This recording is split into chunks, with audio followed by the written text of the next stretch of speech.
ఓం నమో నారాయణ. ఓం నమో నారాయణ. జై శ్రీమన్నారాయణ.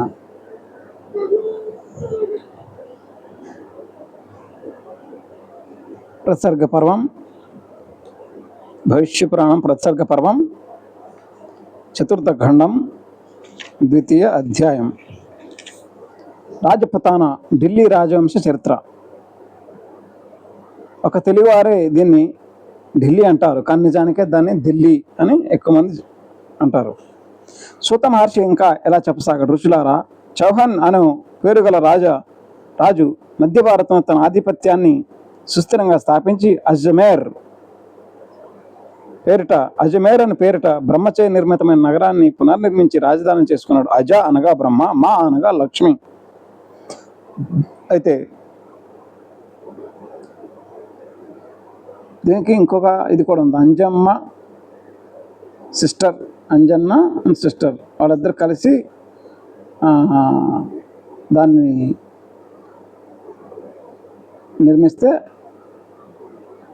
అజ్మేర్ అనే పేరు దానికి వచ్చింది. అజ్మన్ అని ఇంకొక ఇది కూడా ఉంది. లక్ష్మీదేవి ప్రాంతానికి వచ్చి ఒక సుందర నగరాన్ని నిర్మించడంలో బ్రహ్మకు సహాయపడింది.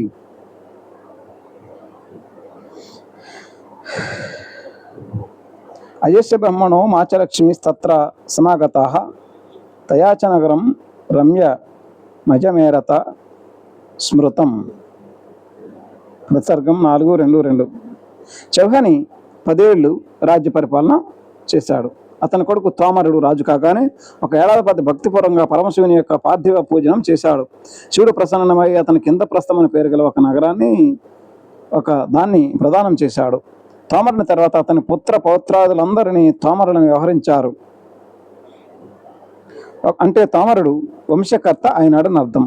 అతని కనిష్ట పుత్రుడు చౌహాన్ సామల్దేవ నామంతో అప్పుడు ప్రసిద్ధి చెందాడు. అతని తర్వాత అతని వంశంలో మహాదేవుడు అజయుడు కూడా అతనిలాగే 7 సంవత్సరాలే రాజ్య పరిపాలన చేశారు. అజయుని కొడుకు వీరసింహుడు 50 సంవత్సరాలు పాలించాడు. అతని కొడుకు బిందుసారుడు 25 ఏళ్ల పాటు రాజ్యం చేశాడు. అతనికి వీర అనే పుత్రిక విహాప్తకుడని పుత్రుడు కలిగారు.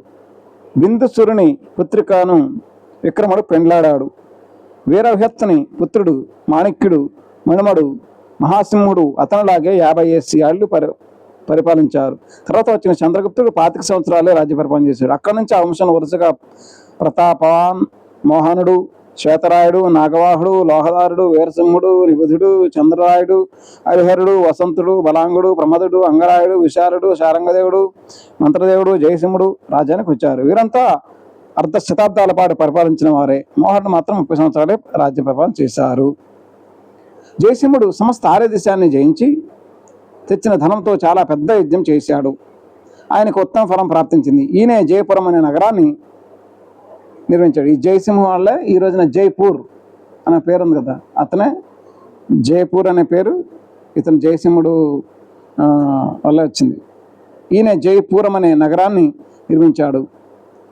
ఇది నేటికి భారతదేశపు అతి సుందర నగరాల్లో ఒకటిగా వెలుగొందుతుంది. జయసింహుడు అతని పుత్రుడు ఆనందేవుడు 50 ఏళ్ళ చొప్పున రాజ్యపాలన చేసి స్వర్గస్థులయ్యారు. ఆనందుని కొడుకైన సోమేశ్వరుడు మహాయోధుడు.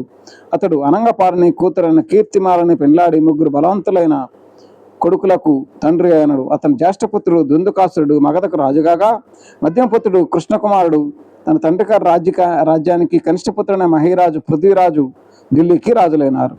పృథ్వీరాజును షహాబుద్దీన్ గోరి అనే రాజు మోసం చేసి చంపివేశాడు. అధ్యాయం 2 సమాప్తం. ఓం నమో నారాయణ. ఓం నమో నారాయణ. జై శ్రీమన్నారాయణ.